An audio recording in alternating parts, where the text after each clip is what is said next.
This situation in Ukraine will get worse, much worse. That is the bone-chilling warning from Russian madman dictator Vladimir Putin. So what the hell can the world do to stop him now? Putin's scorched earth policy growing scorchier by the day. He doesn't care how many people die. He doesn't even care if it's his own people. The problem is he has badly miscalculated Ukrainian bravery, and his military is paying a steep price. Thousands of Russian soldiers have been reportedly killed, many of them gullible teenage boys just wanting to drink some tea and call their moms. Ukrainian President Vladimir Zelensky said they've only just begun to fight back. He says there is one thing they desperately need, and that is air support. Watch.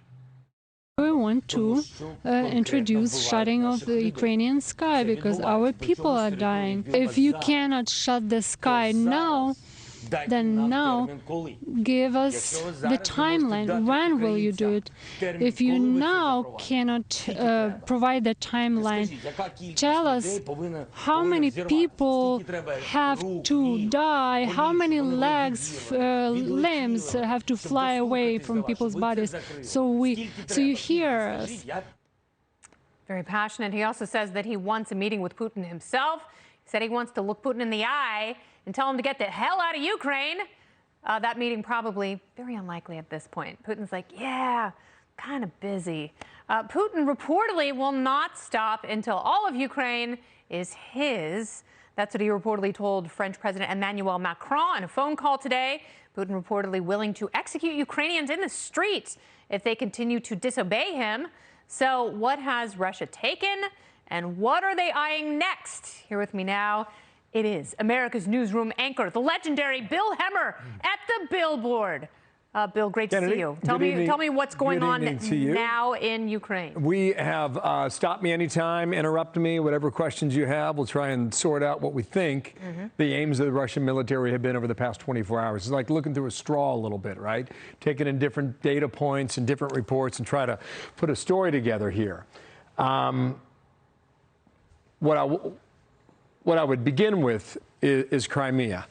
You know, this is an area that they took in 2014. They had an established military base set up for some time, Kennedy. And it looks like they had very little resistance when they came out of Crimea 8 days ago. Where did they go? This Mariupol was their #1 target. Now, why is that? It's a city of about 400,000 Russian-speaking. Vladimir Putin had this on his bullseye for the past 8 years. Why was that? It was because the Ukrainians held on to this area during the war over Crimea and eastern Ukraine 8 years ago. This area has been getting shelled for about 3 days now. First from the water, Kennedy, and from land as well. And some of the images come out of there. You're going to see some stuff that is similar to what's happening here in the north with these shelled out buildings and the trees that are just incinerated on the side of the road. That's what's happening in Mariupol. So what's the objective? I'll take you in just a little bit here, and I'll put you. I think this, Kennedy, is the story of the day. That's southern Ukraine. I explained this Crimea here, Mariupol located here. Apparently, there's been a push to the west as well. This town of Kherson here. That's a town of about 300,000, mostly Russian-speaking, Ukrainians as well. And this comes down at the bottom of the Dnieper River, all right at the mouth of the river. If you can choke off this river avenue here and you take control of just about the entire Black Sea, you have now created yourself an entirely new entry point into this war for the Russian military. So what's the objective over that, or after that, rather? Town of Odessa is about 1 million people. We are told that is the next target. Difficult to confirm right now, but it would make sense if you wanted to occupy the southern part of the country. I'll take you up to the north and just let you know what we're picking up on right now, what we think is happening. And this, according to senior defense officials and also some of the movement on the ground. They believe, in large part, that the Russian military is stalled in the north. And why is that? You know, they were making such advances up until about Saturday or Sunday, you could argue. And then all these reports about the Ukrainian military fighting back. And this seems to be the line, really, that's held Kennedy for a couple days. Now, whether this changes tomorrow or overnight tonight, we can't say. But that seems to be the point as far as they've gotten toward the city of Kyiv. Now, just come forward one time here. And Here's the city. Here's the air base. And you hear a lot about this convoy. Convoy hasn't moved. And there are 10 different theories as to why it hasn't.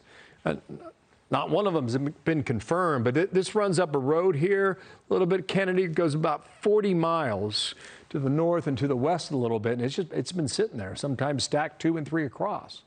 And if they are able to make a move on Kyiv, the capital city, the thinking is still that they would surround this town, and in all likelihood, they would pound the ever-living daylights out of what's left of the 3 million people who occupy this city. So we'll watch that. We'll see what comes of it. And here's Kharkiv, this 1.5 million people in the northeast. It hasn't fallen yet. That's the second biggest city. Yeah, what's that? That's the second biggest city. That's right. And that is still in Ukrainian hands, correct? Yes. Yep. And really just about 20 miles across the border from Russia. It was, for lack of a better phrase, it seems like it was an easy target for the Russian military because they had set up all these military camps on the other side of the border, and they were prepared to go in. If you look at Kharkiv on a Google map and look at like the streets, the way they're drawn, the thinking is that they're going to ring this city. It's not exactly a circle, but it's pretty close to it, and that's what they've been doing. But the city has not fallen yet. The only city we believe that the Russian military has taken is, here you are, is Kherson in the south. Yes.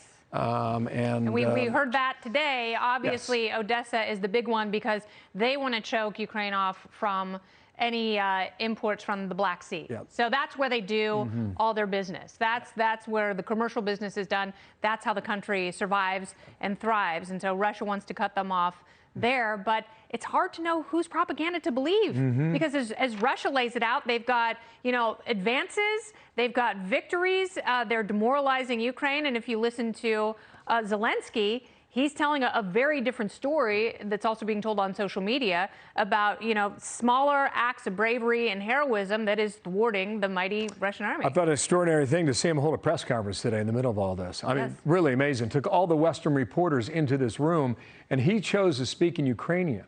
So he wanted to make sure that his own people were hearing him. Last point here, the refugee crisis. As of today, it's over 1 million people. And that number is only to go higher, and unfortunately, perhaps much higher. Yeah, and Putin doesn't care. But you know what? Luckily, Poland, Romania, Hungary, Slovakia, they do care. Right on. And they think Russia's a bunch of big, dumb jerks, at least the government, not the people. And they're going to do what they can to help those in need. Bill Hemmer, thank you so much. Yeah. Great to have your perspective. The Billboard.